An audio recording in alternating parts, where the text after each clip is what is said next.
At ang nangyari, sa halip na itama ng PIDEA yung irregularidad na yun, na nangyayari sa PIDEA nun, ang pinagtutulungan ng galit ay ito. Tataka rin ako kung bakit.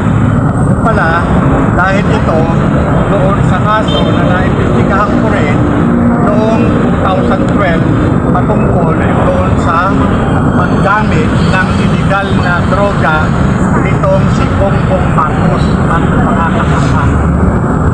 Ito ay matapos na nakulang ko ng salaysay ng confidential informant doon sa paggamit ng yan, particular sa intelligence investigation service.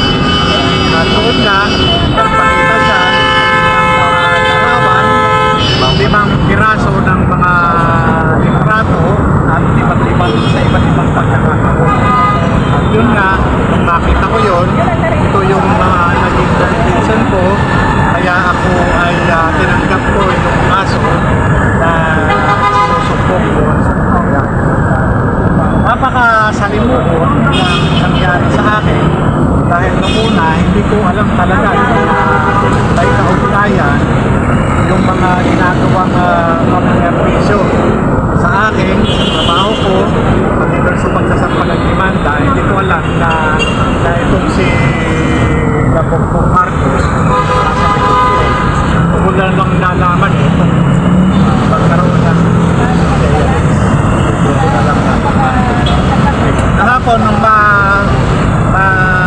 ano ako, nung ibaba yung yung ato ng judge, hindi na ako nagtaka.